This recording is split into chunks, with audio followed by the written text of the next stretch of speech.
అందరికీ ప్రైజుడండి.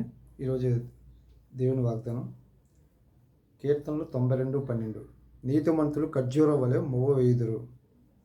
నీతిమంతులు ఖర్జూరం వలె మొవ్వ వేయుదురు.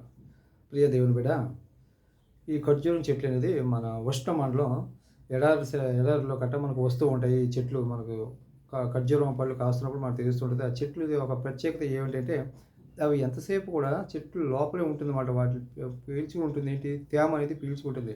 మిగతా చెట్టులో కాదు. దాన్ని చెట్టు నుంచి బెరటి సెపరేట్ చేసినప్పుడు కూడా దాని చెట్టు కాండంలో దాన్ని తేమ ఉంటుంది. ఇలా భూమిలో పీల్చుకున్న కాండంలో ఉండే తేమ నిలకడగా దాన్ని పట్టి ఉంటుందన్నమాట.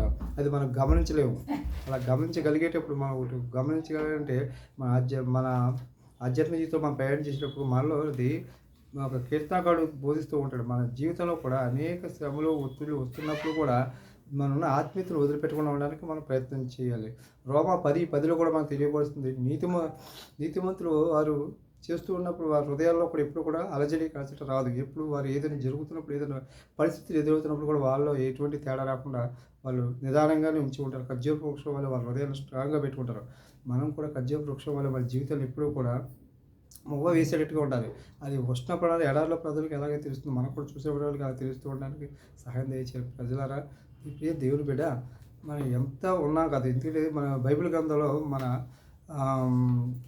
ఎవరు మన దానియేలు గ్రంథంలో ప్రార్థన పడిన దానియేలు గారు ఎప్పుడైనా సరే తను ఎంత శ్రమ ఎదురైనా సరే తను తీసుకెళ్ళి శిక్షిస్తున్నా సరే తన యథార్థమైన ప్రార్థన మట్టికి తను వదిలిపెట్టడు. రోజుకి 3 సార్లు ప్రార్థన చేస్తే ఏం జరిగినా సింహాలు బోన్లో వేసినా కూడా తన యొక్క ప్రార్థన జీవితం విషయంలో వదిలిపెట్టాడు. దేవుడు బిడ్డ, ఈ ఖర్జూరం చెట్టే కాదు, మన దానియేలు గ్రంథంలో మన బైబిల్ జ్ఞానం ఉన్న పండితులు కాదు, ఏది చేసినా సరే మనం ఎన్ని ఆధ్యాత్మిక జీవితంలో మనకి ఎన్ని ఎదురవుతున్నా సరే ప్రార్థన అనే విషయం బట్టి ఇప్పుడు ఏ ఒక్కరు కూడా నిర్లక్ష్యం చేయకూడదని ఈ యొక్క విషయం అందరికీ తెలియపరుస్తున్నాం.